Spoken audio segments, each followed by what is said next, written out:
Hello and welcome to this lecture of mathematics. In this part, we're going to study the next concepts of derivatives and we'll see various techniques to handle the functions and their derivatives. So let's get started. Now at first, we'll solve some problems regarding the first principle. So the application of first principle is same in the last lecture. This time, we're going to practice a few more problems. Let's take the function this time as sin x. So we are trying to achieve the derivative of sin x. The derivative of sin x is actually cos x, but we're trying to prove it with the help of first principle. So again, the method remains the same, and it's going to be limit h tending to 0, f of x plus h minus f of x by h. So this is going to be like sine of x plus h minus sin x divided by h, limit h tending to 0. Now we know the expansion of sine a minus sine b, and that is going to be 2 cos a plus b by 2 sine of a minus b by 2. So here this and this will go, and what you get is h by 2 divided by h, limit h tending to 0. Now when you do this, limit h tending to 0, this is going to be like, put h as 0 over here. If you put h as 0, this goes, and 2x by 2 is going to be x. So you will get cos x over here, and then sine h by 2 divided by this 2, we can bring at the bottom, and we can write it as h by 2. So sine h by 2 by h by 2, when h tends to 0, is going to be 1. And definitely, the derivative, the final answer that we get is cos x. So that's how we prove it. Likewise, we can take any particular trigonometric function or any logarithmic function and prove its derivative. Let's take another function. Let's take tan x this time. So obviously, f of x plus h is going to be tan of x plus h. So let's do the next thing. That's going to be tan of x plus h minus tan of x divided by h. That's what we have. Limit h tending to 0. So limit h tending to 0, we'll have sine of x plus h by cos of x plus h minus sine x by cos x divided by h. Limit h tending to 0. Now let's cross multiply. That means taking the LCM, what we get is sine of x plus h cos x minus sine of x into cos of x plus h divided by h. And at the bottom, we can't forget these two terms. So it's going to be cos x into cos of x plus h.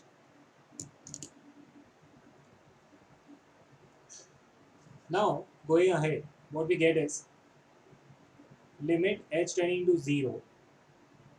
This would be sin a cos b minus sin b cos a. This is of that form.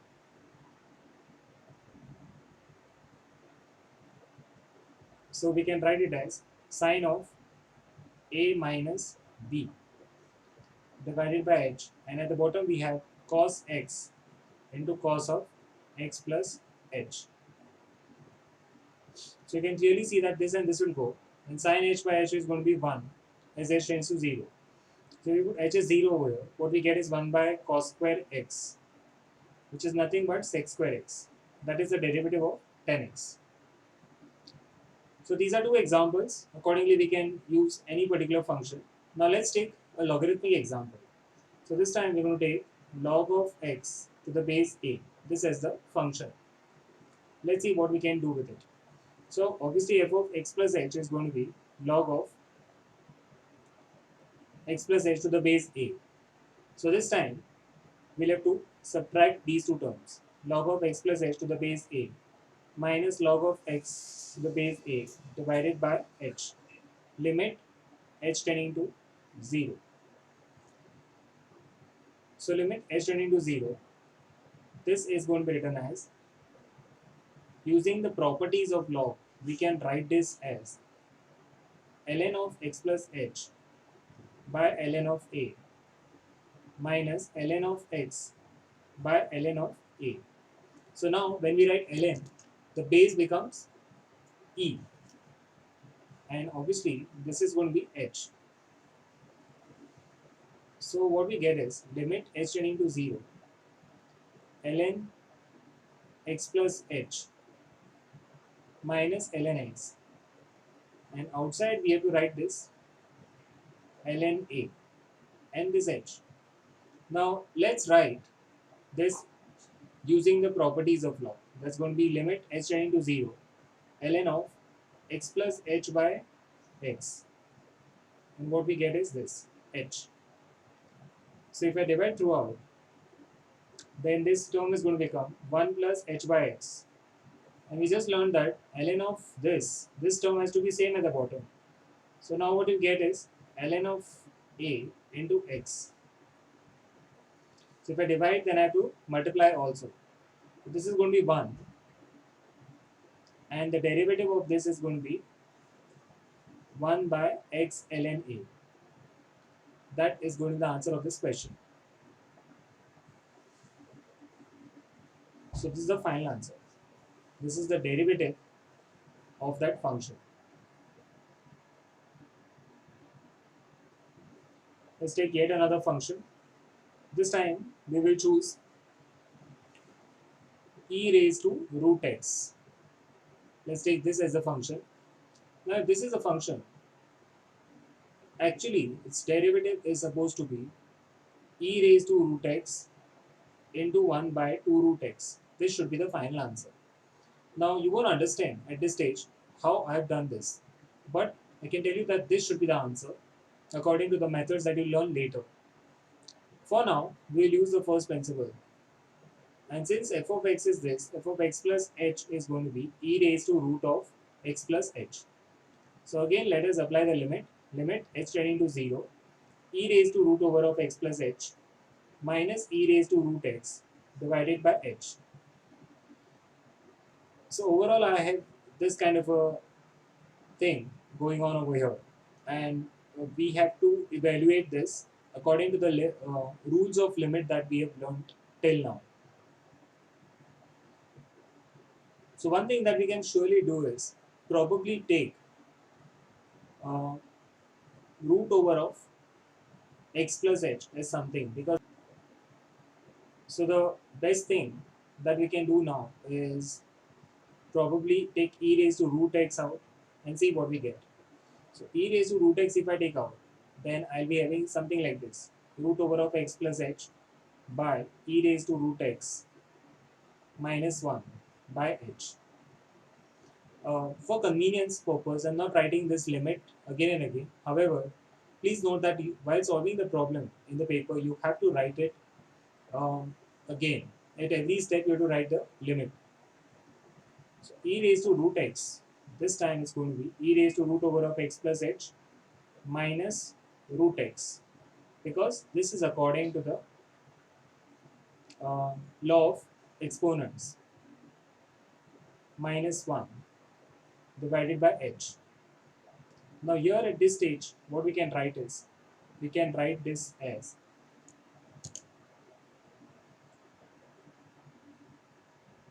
we know one identity, and that identity is e raised to x minus 1 by x, limit h tending to x tending to 0. This is nothing but 1. So we're going to make use of this result over here. So whatever is there over here in the power that I'm writing, let's see what we get. So if I've done this, then I can forget the h as well. H is to be continued, and if I've divided it over here, then I have to multiply the same term over here, because that is an extra term which is coming. Now we can comfortably take this. If I apply the limit over here, then comfortably this goes to 1. So overall, we have something like this now.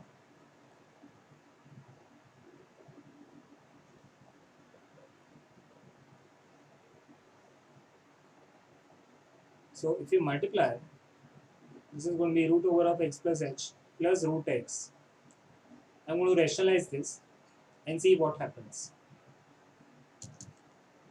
So if we rationalize, then what we get is, on the top, at the top we'll have this, and at the bottom we'll have the rationalized term, that is the root term, along with e raised to root x.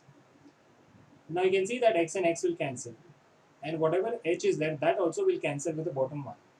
And if I put h as 0, then what I get is e raised to root x into 1 by 2 root x. This is the derivative of this particular term. So that is the answer of this question.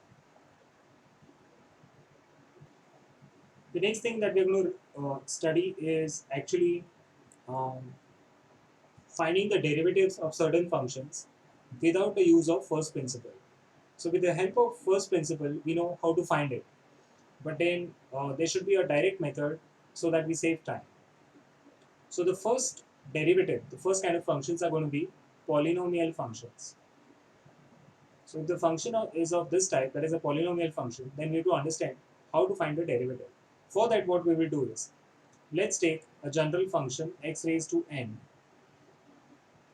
and if I have to find the derivative of this with respect to x, then all that we have to do is take the power down and reduce the power of x by 1.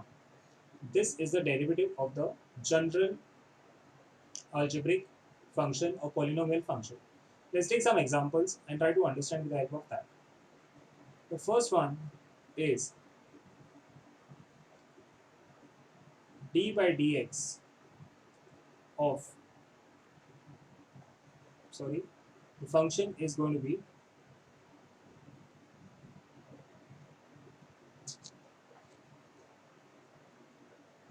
two x cubed minus 4x squared plus 6x plus 8.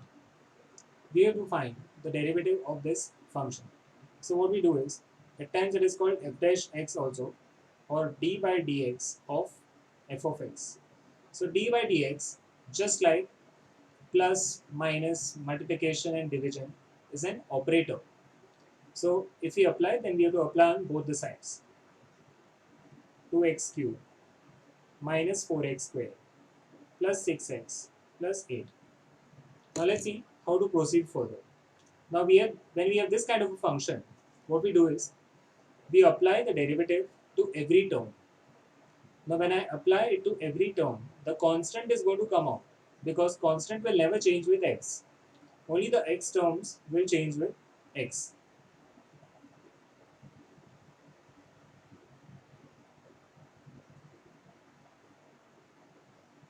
So this is how we get this. Now you can clearly see that the constant doesn't affect the x term. So the derivative of this is going to be 3 coming down with the power reduced by 1.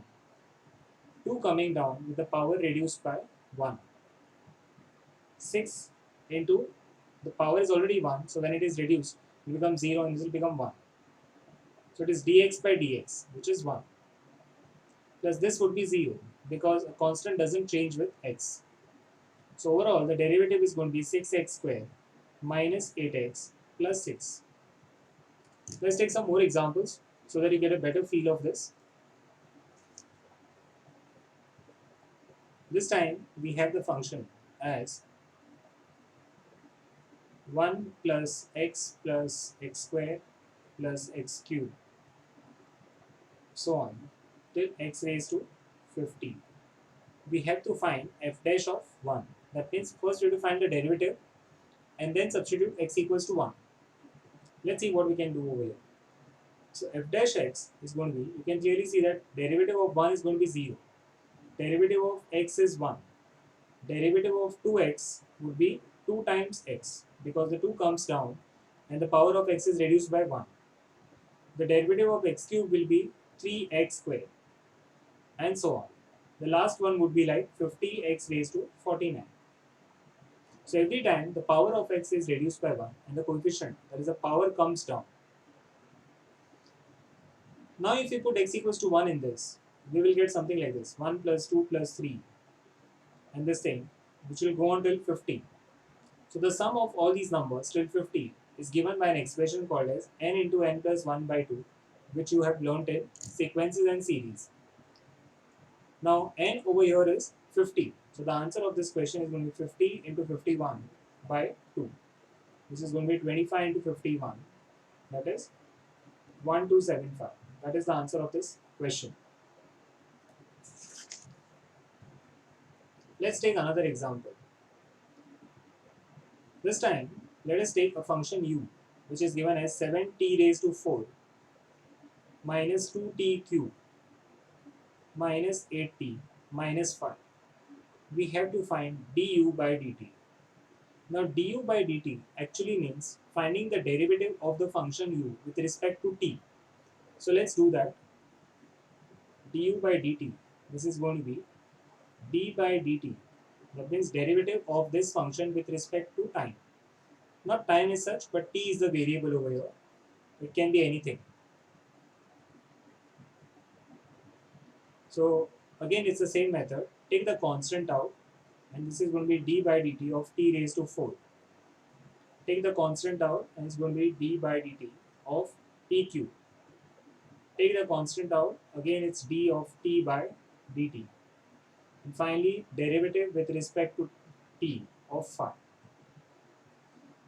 So this is going to be 28t cube minus 6t square minus 8. That is the answer of this question.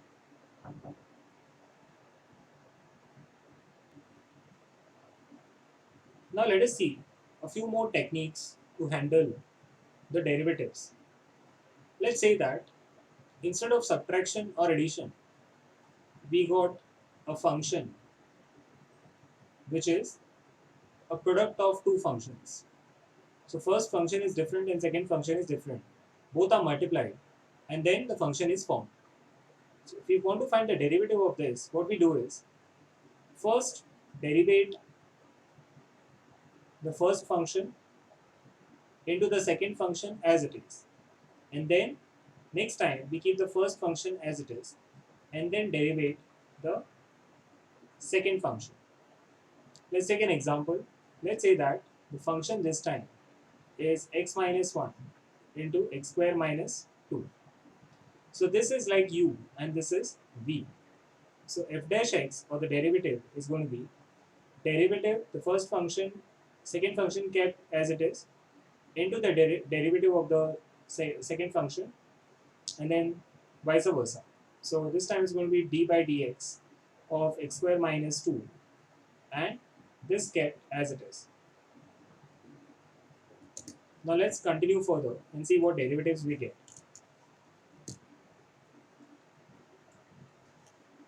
So this time around it's going to be x square minus 2 into derivative of x minus 1. Derivative of x is 1 and derivative of 1 is 0.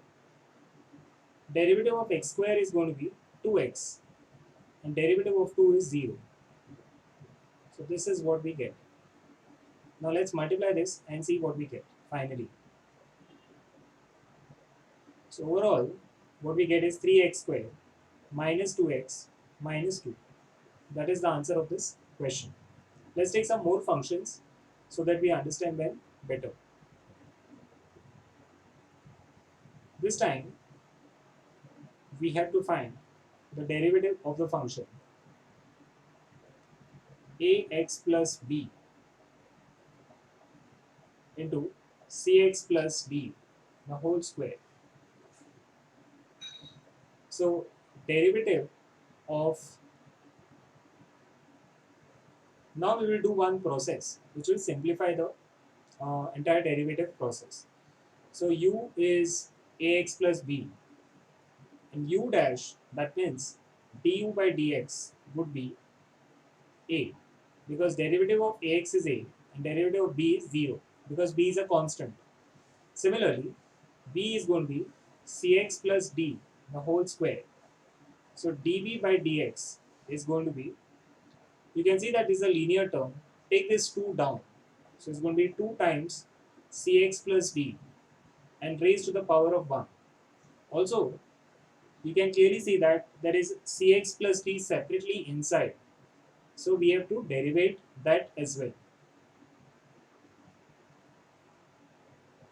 So its derivative would be 2 times Cx plus d into C, because derivative of d would be 0.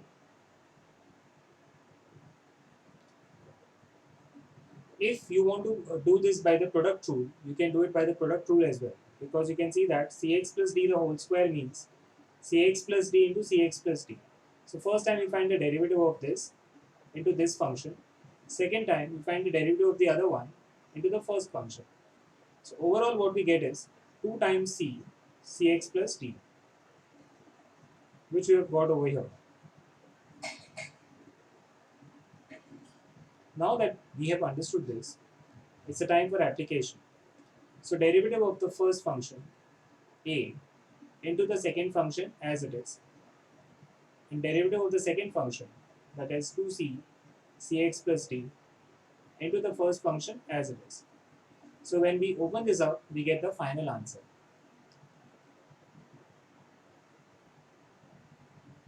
Let's see one more concept. This time, instead of multiplying, we would have the division of the two functions. That is, this is called quotient rule, and the last rule is called product rule. So quotient rule states that if there are two functions divided, then their derivative would be given as follows. So it would be u dash v minus v dash u divided by v square. Let's take some simple example. So this time it's going to be x by x minus 1.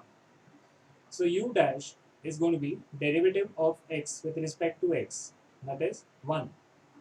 And v dash is going to be derivative of x minus 1, which is 1. So it's going to be u dash, that is 1, into v, that is x minus 1, minus, I'm applying this particular formula, v dash is going to be 1 into the first function as it is, divided by x minus 1 the whole square. So the final answer to this question would be,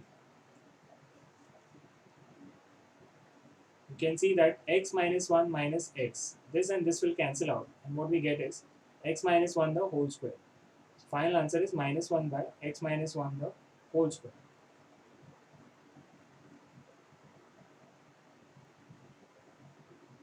Let's take this problem now. So this time the derivative is going to be f dash x. So it's going to be derivative of this. Let's consider this as u and this as v. So first we will write the individual derivatives and then apply the quotient rule. So u dash is going to be derivative of the first function, which would come out as 2x plus 3. Derivative of the second function is going to be 2x minus 9. So u dash v minus v dash u by v square. This is the final answer. So u dash is going to be 2x plus 3. V is going to be the second function as it is, minus v dash, that is 2x minus 9,